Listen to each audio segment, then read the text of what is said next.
So hello guys, welcome to our channel. आशा करता हूँ आप सभी अच्छे होंगे, अपना ख्याल रख रहे होंगे। तो दोस्तों, इंग्लिश सीखने की इस कड़ी में आज एक नई स्टोरी लेके आया हूँ। तो बेसिकली जो स्टोरी मैं ला रहा हूँ ये ट्रू लाइफ इवेंट है, मतलब ये कभी घट चुका है रियल में। वैसी ये स्टोरी मैं आपके लिए लेके आ रहा हूँ जिससे आपको पढ़ने में और इंटरेस्टिंग लगे। इस स्टोरी को पढ़ने के बाद आपको इंग्लिश सीखने में कोई इशू नहीं आएगा, क्योंकि ये स्टोरी ही काफ़ी इंफॉर्मेशन से भरी हुई है। मैं एक एक वर्ड के मीनिंग भी आपको समझाता जाऊंगा पढ़ने के साथ साथ। तो चलिए बिना किसी देरी के स्टार्ट करते हैं। तो चलिए स्टार्ट करने से पहले एक रिक्वेस्ट करना चाहता हूँ दोस्तों, अगर आपने अभी तक हमारे चैनल सब्सक्राइब नहीं करा, लाइक नहीं करा, शेयर नहीं करा तो कर लीजिए। अपने दोस्तों को जिन्हें इंग्लिश सीखने, पढ़ने, बोलने में प्रॉब्लम होती है उनके लिए है ये वीडियो।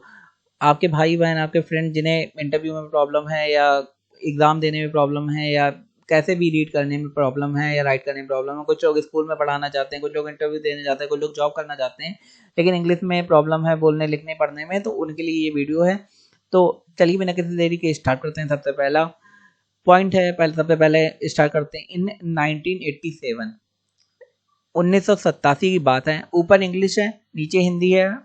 पढ़ूंगा, उसके बाद प्रोनाउंसिएशन बताऊंगा, उसके बाद आपको हिंदी बताऊंगा। अ यंग, यंग आपको पढ़ना पता ही होगा, स्पेलिंग आपको पता है। यंग की YOU होता है, और यंग जब NG लग जाता है तो उसे क्या पढ़ते हैं, यंग। या NG से यंग, ग, जी से गा बनता ही, आप सबको पता ही है। अ यंग मैन, मैन आपको पता ही है। नेम्ड, निक वुजू किक, तो वुजी किक नाम का एक आदमी था। तो नेम्ड जब, अच्छा इसमें इंग्लिश सेंटेंस भी आपको समझना है कि कैसे इंग्लिश सेंटेंस का हम लोग यूज करते हैं। या जब आपको इंग्लिश राइट करनी होती है तब आपको प्रॉब्लम आती है कि कैसे भाई राइट करें। तो यहाँ पे हम लोग देखेंगे राइट भी कैसे करें। अगर आपको कहना है कि परसों में एक किसी यंग आदमी से मिला जिसका नाम रोहन है, तो क्या कहेंगे कि day before yesterday I met a young man named Rohan. तो वहां पे आप ये नहीं कहेंगे हुज नेम इज रोहन। ऐसे आदमी से मिला जिसका नाम रोहन था, means whose name is Rohan. आप क्या कहेंगे, नेम्ड रोहन, मतलब उसका नाम रोहन था। ये शॉर्ट तरीका होता है, क्योंकि इंग्लिश को जो हम लोग बोलते हैं तो काफी लंबे सेंटेंस निकाल जाते हैं, उसका कोई जरूरत नहीं होती है। तो क्या है, 1987 में एक युवक निक वुजिक किक नाम का था। एक आदमी था जिसका नाम वुजिक किक था। आगे देखते हैं, वॉज वॉर्न। वॉज वॉर्न माने पैदा हुआ था। विदाउट, विदाउट माने बिना किसी आर्म्स एंड लेग, लेग माने पैर और आर्म्स माने हाथ। वो बिना किसी हाथ और पैर के पैदा हुआ था। तो जन्म हुआ था जो हाथ और पैरों के बिना था, मतलब बिना किसी हाथ पैर के पैदा हुआ था। आपको एक एक लाइन से समझना है। ग्रोइंग अप, ग्रोइंग अप माने जब वो बड़ा हो रहा था, बड़े होते हुए, मतलब जब वो बड़ा हो रहा था। निक, जो लड़का था निक। फेस्ड माने, फेस माने किसी चीज को फेस करना, किसी चीज का सामना करना। बुलिंग, बुलिंग माने क्या होता है, किसी के साथ भेदभाव करना। बुली माने परेशान करना। आपने बहुत सुना होगा रैगिंग के बारे में, तो रैगिंग को ही एक शॉर्ट तरीके में बुलिंग कह सकते हैं। एंड माने और होता है। डिस्क्रिमिनेशन, डिस्क्रिमिनेशन माने असमानता। जैसे हम लोग कहते हैं जो लो कास्ट के लोग होते हैं उन्हें डिस्क्रिमिनेशन झेलना पड़ता है समाज में, तो वही वाला डिस्क्रिमिनेशन। या आप कहीं कॉलेज में गए या कहीं गए, आप बोल देते हैं डिस्क्रिमिनेशन। क्या आपको पता है डिस्क्रिमिनेशन माने भेदभाव होता है। हम लोगों को सबकी मीनिंग नहीं पता होती, लेकिन हम लोगों को वर्ड याद रहते हैं, हाँ ये बोलना होता है हम लोगों को। तो मीनिंग याद रहना भी जो बहुत जरूरी है, जिससे वो वर्ड आपको सही जगह सही तरीके से यूज कर सके। तो यहाँ क्या लिखा है, ग्रोइंग अप मतलब जब वो बड़ा हो रहा था। निक फेस्ड, निक ने सामना किया, मतलब वो सामना करता था। बुलिंग माने परेशानी का, लोग उसे परेशान करते थे। एंड डिस्क्रिमिनेशन माने असमानता का। बड़े होते होते उसने बुलिंग और भेदभाव का सामना किया था। ठीक है, आगे देखते हैं। But he refused to let his disabilities define him, लेकिन उसने अपनी अक्षमताओं को खुद को परिभाषित करने नहीं दिया। उसने ये नहीं होने दिया कि लोग उसे उसकी अक्षमताओं से जाने। अगर आपके पास कोई कमी है तो हम लोग रोते रहते हैं ये कमी है वो कमी है। तो अगर आप परमानेंट वही रोते रहेंगे तो लोग आप जानेंगे ये बंदा है, इसके पास ये कमी है। लेकिन उसने ऐसा नहीं होने दिया कि उसे लोग उसकी कमी से जाने। तो इसे कैसे लिखेंगे, बट ही रिफ्यूज्ड। रिफ्यूज माने वैसे हम लोग यूज करते हैं, रिफ्यूज का मतलब मना करना, किसी चीज को मना कर देना। लेकिन यहाँ मीनिंग अलग है। इंग्लिश का एक ही वर्ड का मीनिंग अलग अलग जगह अलग अलग यूज होता है, उसी हिसाब से बट ही रिफ्यूज्ड, पर उसने रिफ्यूज माने नहीं होने दिया। टू लेट लेट माने होने देना, मैंने कहा नहीं होने दिया, तो टू लेट माने होने देना, रिफ्यूज माने नहीं, रिफ्यूज माने रिफ्यूज कर देना। हिज डिसेबिलिटीज, उसकी जो डिसेबिलिटी माने अक्षमताओं, जो कमियां। डिफाइन हिम माने क्या होता है, उसको परिभाषित करना। अब उसको परिभाषित करना का मतलब ये नहीं कोई परिभाषा देना, उसको परिभाषित करना मतलब उसका पूरा व्यक्तित्व बताना। जैसे इंटरव्यू में कहते हैं डिफाइन यू, या ये कह सकते हैं you can define your self, तुम खुद को डिफाइन कर सकते हो, इसका मतलब तुम खुद अपने बारे में बता सकते हो। डिफाइन माने वही डिफिनेशन वाला डिफाइन। तो बट ही रिफ्यूज्ड माने मना करना, ना होने देना, refuse to let his disability define him, लेकिन उसने अपनी अक्षमताओं को खुद को परिभाषित करने नहीं दिया। आगे देखते हैं, Nick found his purpose in life, Nick ने अपनी जिंदगी का उद्देश्य ढूंढा। Nick found his purpose, PUR पर, POSE पस, पर्पस। अच्छा, यहाँ पे पर और POSE पोज नहीं बोलेंगे, पर्पस। इंग्लिश में जब मीनिंग निकलता है तो उसका सही तरीके से मीनिंग निकालते हैं।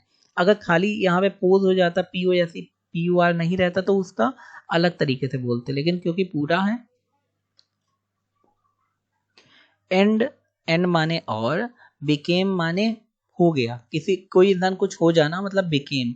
एन इंस्पिरेशनल माने जो प्रेरणादायक हो। स्पीकर, जैसे हम लोग नहीं सुनते मोटिवेशनल स्पीकर, इंस्पिरेशनल स्पीकर, उसका मतलब जो प्रेरणादायक हो। एंड ऑथर माने क्या होता है, राइटर, लिखने वाला, लेखक। अब इसे समझते कैसे हैं, इंस्पिरेशनल कैसे पढ़ेंगे, आई एन से इन, इंस, IN से इंस, इंस, PI से पी, RA से रे। अच्छा, जब RA से रा पढ़ते हैं, लेकिन जब रेशन लिखा होता है, रेशनल जैसे हम लोग बोलते हैं, रेशनल माने तार्किक, तो RATIONAL, रेशनल ऐसे पढ़ेंगे। TION होता है शन, बनता है उससे शन अल, रेशनल। तो इंस्पिरेशनल वैसे तोड़ जोड़ के पढ़िए। स्पीकर कैसे पढ़ेंगे, SPEAKER, स्पी, जो SPEA होता है उसे क्या पढ़ेंगे, स्पी, और KER से कर पढ़ते हैं। तो यहाँ पे ए साइलेंट है, आप देख रहे हैं। ऑथर कैसे पढ़ेंगे, AUTHOR, ऑथर। तो यहाँ पे जब ए के साथ यू आता है तो उसे क्या पढ़ते हैं, ऑ, आ नहीं पढ़ेंगे तब ऑथर, THOR से थर्ड। तो यहाँ पे एंड माने और, प्रेरणादायक वक्ता और लेखक बन गया, और वो प्रेरणादायक लेखक और वक्ता बना, मतलब and he became an inspirational speaker and author, लेखक भी बन गया, वक्ता भी बन गया। आगे देखते हैं, ही माने वह, ट्रेवल्स माने घूमा, ट्रेवल्स माने घूमना, अराउंड द वर्ल्ड, पूरी दुनिया। अच्छा, जब हम लोग पूरी दुनिया बोलते हैं तो हम लोग ये नहीं कहेंगे इन द वर्ल्ड, हम लोग कहेंगे अराउंड द वर्ल्ड, मतलब पूरी दुनिया घूमा, पूरी दुनिया के चक्कर लगाया या घूमा, तो उसे अराउंड द वर्ल्ड कहते हैं। तो वो दुनिया भर में घूमता है। आगे, spreading his message of hope and perseverance, perseverance मैं पहले भी बता चुका हूँ माने क्या होता है। स्प्रेडिंग माने फैलाना, जैसे हम लोग कहते हैं बुद्धा स्प्रेड हिज मैसेज, या Buddha spreading his message, Buddha अपना मैसेज जो है, अपना जो ज्ञान था वो फैला रहे थे। Buddha was spreading his message, या बुद्धा स्प्रेड हिज मैसेज, हम लोग ऐसे बोलते हैं, तो वही वाला स्प्रेड, स्प्रेडिंग हिज मैसेज, उसने अपना मैसेज माने क्या होता है, संदेश, जो भी वो कहना चाहता है। मैसेज, कैसा मैसेज दिया, ऑफ होप, आशा का मैसेज दिया, एंड परसिवरेंस, और दृढ़ता का मैसेज दिया। अब जो भी मैं पढ़ा रहा हूँ उसे आप अपना एक सेंटेंस बनाइए और उसे समझने और बोलने की कोशिश करिए। आप कमेंट सेक्शन में भी डाल सकते हैं अपना एक सेंटेंस बना के, जो भी लाइन्स हैं, जो भी आपको अच्छा लगे। तो स्प्रेडिंग हिज मैसेज, उसने मैसेज को, अपने संदेश को स्प्रेड करा, कैसा message, of hope and perseverance, जो मैसेज कैसा था, संदेश कैसा था, आशा और दृढ़ता का मैसेज था। आगे देखते हैं, निक्स स्टोरी, निक की जो स्टोरी है, एपोस्ट्रॉफी कॉमा एस कब लगाते हैं, जब का की के लगना होता है। तो निक्स स्टोरी मतलब निक की स्टोरी, अगर आप खाली निक स्टोरी कह देंगे उसका मतलब नहीं निकलेगा। अगर मैं ये कह रहा हूँ निक की कहानी, तो एपोस्ट्रॉफी कॉमा लगा के एस लगाना पड़ता है नाम के बाद। नेक्स्ट स्टोरी सोज माने दिखाती है, दैट माने की, एनीथिंग इज पॉसिबल, कुछ भी संभव है या कुछ भी असंभव नहीं है, मतलब कोई भी काम असंभव नहीं है, एनीथिंग इज पॉसिबल, सब कुछ संभव है। निक की स्टोरी दिखाती है कि आपके पास कोई भी स्टोरी है लेकिन सब कुछ, कोई भी परेशानी हो तब सब कुछ संभव है। एंड माने और that a positive attitude and determination can overcome any obstacle.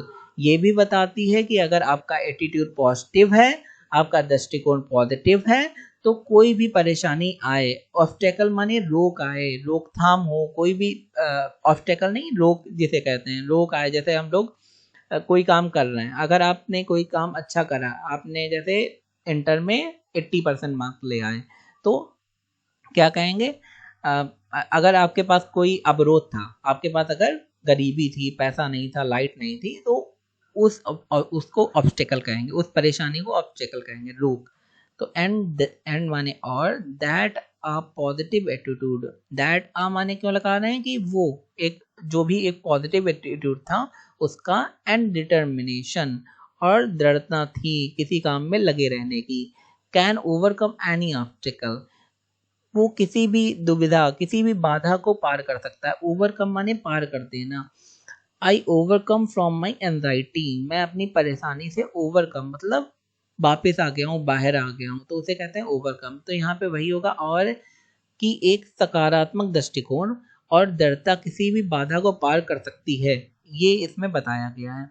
अगर आपका दृष्टिकोण सकारात्मक है, पॉजिटिव है, और आप दृढ़ हैं, डिटरमाइन है, डिटरमाइन माने दृढ़ता, कोई भी ऑब्स्टेकल माने कोई भी रोकथाम को पार कर सकती हैं। दोस्तों ये थी आज की हमारी स्टोरी। आई होप आपको वीडियो बहुत इन्फॉर्मेटिव लगा होगा, अच्छा लगा होगा, और आपको इंग्लिश सीखने, समझने, बोलने में मदद मिली होगी। दोस्तों अगर ऐसे ही वीडियो आपको चाहिए, हमारे चैनल को लाइक, शेयर, सब्सक्राइब ना करना भूलें, because your subscription is our motivation. आप सब्सक्राइब करेंगे, हमें और मोटिवेशन मिलेगा और अच्छा कंटेंट आपके लिए लाएंगे। दोस्तों अगर आपको वीडियो में कुछ भी लगा हो, इम्प्रूव हो सकता है, तो हमें कमेंट सेक्शन जरूर बताइए, जिससे वो चीज़ हम लोग इम्प्रूव कर सकें। धन्यवाद।